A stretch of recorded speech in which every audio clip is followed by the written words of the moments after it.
Hervé Daniel, avec une invitée de marque, elle s'appelle Peggy Zulski. Je pense que j'ai écorché son nom, évidemment. Ça devait arriver. Elle est professeure à l'Université de Grenoble et c'est en préambule, Hervé Daniel, au prochain prix qui parlera d'économie circulaire. Oui, on a eu beaucoup de dossiers sur l'économie circulaire et particulièrement sur le remanufacturing. Et c'est pour ça qu'on a voulu faire un focus et nous sommes allés inviter Peggy. Merci. Oui, Peggy sera plus simple que Peggy Zwolinski, je pense. Très bien. Donc, focus sur l'économie circulaire. Alors, je suis très contente d'être invitée ici et je suis impressionnée de tout le travail réalisé dans cette région autour de éco et éco, puisque ça fait des années que je prône que l'écologie, l'éco-conception peut-être aussi peut aussi amener des avantages économiques. Et là, on voit bien ici que dans la salle, on a un tas d'entrepreneurs, plein de gens motivés pour faire des choses et qui ont en tâche de fond la volonté de réussir aussi à rendre ça bon pour l'environnement, en tout cas le préserver. Voilà, donc très contente d'être ici pour ça. Donc je vais vous parler, moi, plus aujourd'hui de tout ce qui a trait à l'économie circulaire. Alors, c'est quelque chose qui se développe aujourd'hui beaucoup et qui est très poussé par l'Europe. Les enjeux autour de ça, c'est quoi? C'est l'éco-conception, c'est bien. On va chercher à faire des économies d'énergie, de matière. On va se concentrer sur un produit, sur des processus. Mais malheureusement, ce n'est pas encore suffisant. Si on veut demain réussir par rapport à l'évolution de la croissance de nos modes de consommation et de nos modes de production, si on veut, par rapport à cette évolution rapide de nos besoins, répondre avec une préservation des ressources et puis de l'environnement, il nous faut absolument changer un petit peu de mode de consommation et de production. Et un des scénarios envisagés, c'est l'économie circulaire, et c'est ce que pousse l'Europe depuis 5 ans, en proposant de financer un grand nombre de projets qui vont chercher à réutiliser un maximum la valeur des produits, des composants, des matériaux, donc à faire durer en fait ces produits, ces composants, ces matériaux, et faire à utiliser leur valeur le plus longtemps possible dans l'économie. Alors il y a des scénarios qui sont très connus, le recyclage, qui a été le scénario privilégié en France et en Europe depuis les années 80-90. On a des scénarios de réemploi que certains peut-être d'entre vous utilisent déjà. Et puis il y a d'autres scénarios moins connus, comme le remanufacturing dont je vais vous parler, le repurposing, l'upgrading, le downgrading, la remise à niveau, enfin, tout un tas de scénarios qui vont permettre de boucler la boucle et de maximiser l'usage de la valeur contenue dans nos produits, nos matériaux et nos composants. Donc, je ne vais pas avoir 3 heures pour faire la conférence, donc je vais me limiter au scénario du remanufacturing. Donc, le remanufacturing, c'est quoi? Si je veux en faire une présentation assez simple, le remanufacturing consiste à fabriquer un produit neuf à partir, en utilisant avec des garanties sur le produit neuf classique, mais en utilisant comme matière première une carcasse d'un produit usagé. Donc dès lors que vous allez avoir un produit obsolète, qui n'est plus à la mode, qui présente des dysfonctionnements, plutôt que de le jeter, plutôt que d'adopter le classique scénario linéaire de consommation, je prends de la matière, je la transforme, je l'utilise, je la jette, et bien là, vous allez, au lieu de jeter cette matière qui a déjà été transformée, la réutiliser, la réinjecter dans un process industriel qui va refabriquer un produit neuf à partir de cette carcasse de produit. Voilà, c'est pour moi la définition la plus simple du remanufacturing. Il y en a des tas dans la littérature, il y en a des tas dans les entreprises. Disons que celle-là est la plus imagée. Je fabrique à partir d'une carcasse de produit. Alors, les bénéfices de ça, c'est quoi? C'est que de fait, on va prolonger, on va étendre la vie du produit utilisé dans sa première phase d'usage, et donc on va minimiser de fait les matières et l'énergie nécessaires pour créer une deuxième phase d'usage. Donc ça, c'est un bénéfice quasi immédiat. Si les processus de remanufacturing ne sont pas trop complexes et trop chimiques ou trop pénalisants pour l'environnement, a priori, on a des gains environnementaux de l'ordre de... enfin, des gains, ça dépend du facteur, mais on peut avoir des gains énergétiques de l'ordre de 40-60% sur de la production remanufacturée, et puis et surtout beaucoup d'évitement de déchets et d'usage de matériaux. Quels produits, souvent on me dit quels produits sont remanufacturés aujourd'hui. Alors il n'y a pas de gamme de produits remanufacturables, il y a des profils peut-être de produits remanufacturables, il y a eu des recherches faites là-dessus. Mais on va retrouver comme type de produits des produits lourds, des trains, des camions, Caterpillar fait pas mal de remanufacturing aux USA. On va retrouver du produit plus que léger, du téléphone portable, de l'ordinateur. On va trouver des applications chez les consommateurs, hein, des machines à laver, des imprimantes. On va trouver aussi des produits simples, des palettes, des pneus. Voilà, donc on a toute une gamme de produits qui ont des caractéristiques complètement différentes, qui peuvent aujourd'hui être manufacturés avec succès et qui présentent un intérêt économique et environnemental du fait de leur manufacturing.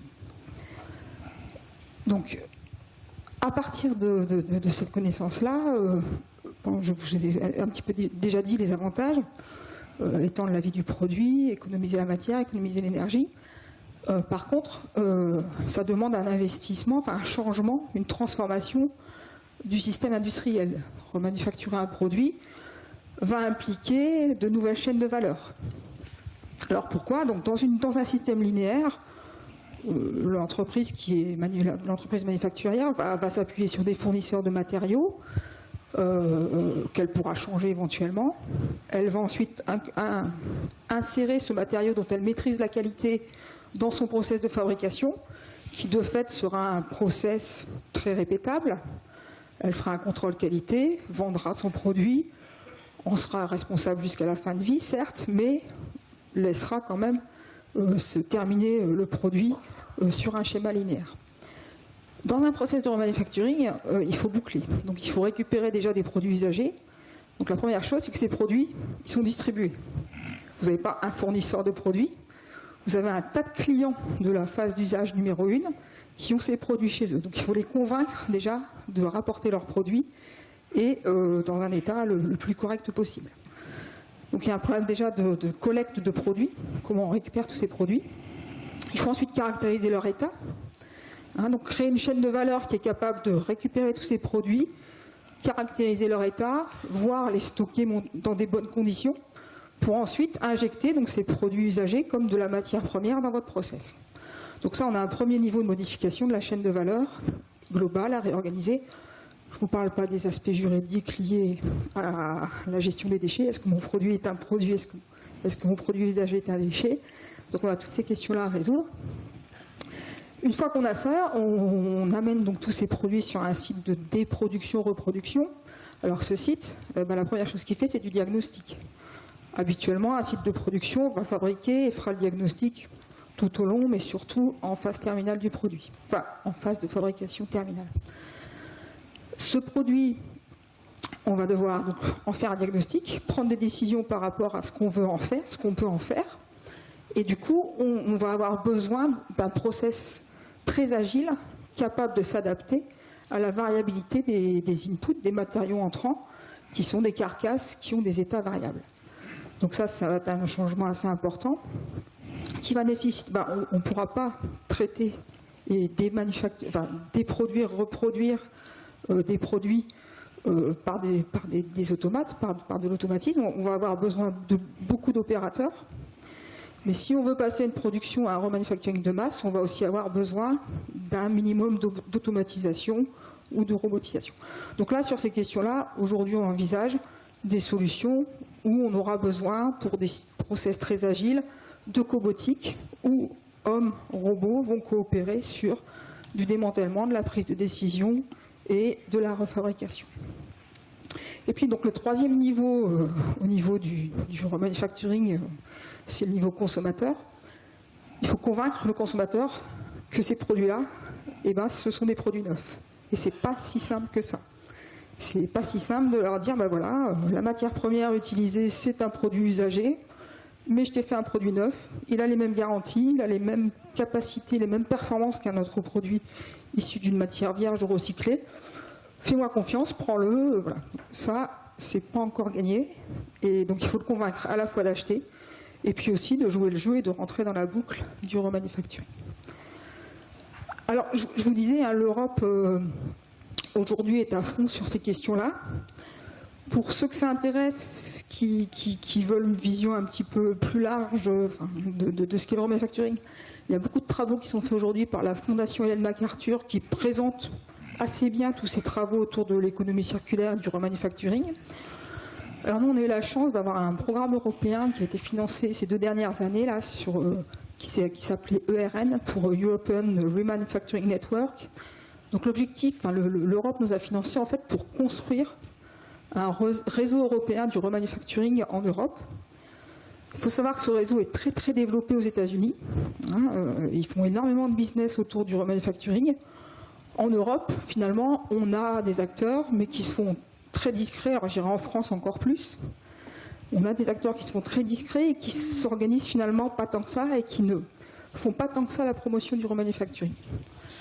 Alors, les profils des entreprises qui font du remanufacturing aujourd'hui, c'est soit des très gros groupes, avec plus de 5000 salariés, donc on est vraiment sur du grand groupe.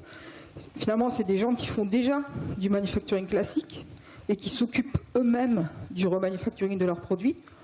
Donc on a du Caterpillar, du Renault Trucks, du Neopost, des grands groupes. Ou sinon, on a avec des nombres de salariés importants. Ou sinon, on a l'extrême inverse, peut-être pas l'extrême inverse, mais des plus petits groupes, où là on est plutôt sur des petites entreprises qui trouvent une niche pour faire du remanufacturing et développer un petit business. Entre ces 2 extrêmes, on a finalement beaucoup moins de candidats à faire du remanufacturing. Alors, à force d'enquêter, d'interviewer, d'interroger les industriels, on se rend compte en fait que soit on fait son remanufacturing de produits pour compléter une production qu'on a déjà, soit on fait ça pour créer un business, mais surtout, on reste, d'ailleurs c'est un Breton qui m'a dit ça, on reste un petit poisson, parce que si on se montre trop à utiliser les produits des autres pour en refabriquer, très vite on peut avoir des ennuis, et le fabricant originel du produit peut modifier son produit pour éviter qu'on fasse du business en fin de vie avec son produit. Voilà, donc le remanufacturing aujourd'hui, je vous ai expliqué, donc c'est le scénario qui va permettre finalement c'est un des scénarios qui peut permettre de découpler la croissance économique de la croissance des impacts environnementaux.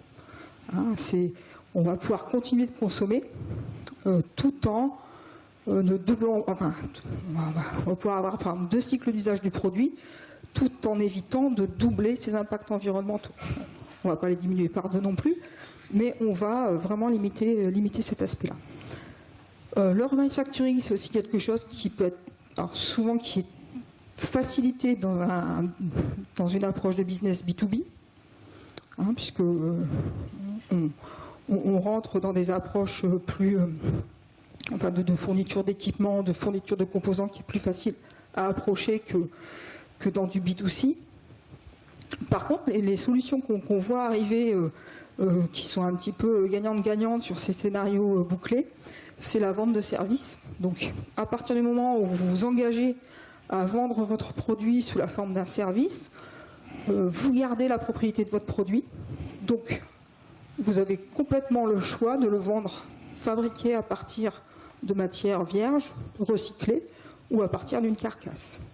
Donc les scénarios qui sont vraiment aujourd'hui très très gagnants, que nous on voit de notre tourelle de chercheurs très très gagnant, c'est le scénario remanufacturing dans le cadre d'une vente de produits-services. Okay. Donc là, Peggy, ça va être l'occasion peut-être de créer le réseau des remanufactureurs bretons. J'ai compté sur les 76 dossiers que nous avons eus, c'est là où il y a le plus grand nombre d'occurrences. je dirais, nous avions 23 dossiers qui parlaient d'économie circulaire et de remanufacturing. Et à chaque fois, l'enjeu qu'on voit, c'est OK, on gagne de l'énergie, on gagne de la matière première, et souvent, c'est assez générateur d'emploi. Alors, ouais, l'anecdote, c'est que c'était moi qui viens présenter ça ici, mais j'ai organisé une journée du remanufacturing il y a moins de 6 mois à Grenoble, et c'est un Breton qui est venu présenter son entreprise. Ah, c'est juste le retour des choses, alors. Non, mais je pense qu'on a des choses un petit peu à faire. Tout à fait. Oui, mais il y a, voilà, je pense, on a ce souci en France. Le remanufacturing, en fait, a mauvaise presse parce que les démarrages ont été un peu difficiles. Je dirais que la première communication forte qui a été faite autour du remanufacturing, c'était les cartouches d'imprimantes qui n'étaient en fait pas remanufacturées, qui étaient juste re-remplies, mal contrôlées, donc ça fuyait de partout. Enfin, donc le consommateur lambda a très vite dit que le remanufacturing, c'était pas bon. Par contre, vous connaissez tous un exemple de remanufacturing qui marche depuis des années et que vous utilisez très certainement, qui s'appelle l'échange standard. Aujourd'hui, vous allez changer une pièce automobile. Si votre véhicule a plus de 5 ans, on vous fournit une pièce remanufacturée. D'accord ?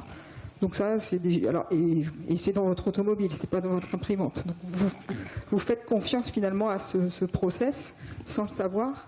Mais faites-lui confiance, il n'y a pas de souci, les process mis en place sont fiables. Peggy, on vous propose de rester avec nous et on va regarder justement les 3 nominés de cette catégorie économie circulaire, et puis je vais appeler les remettants de ce nouveau prix avec un nouveau lauréat, Alain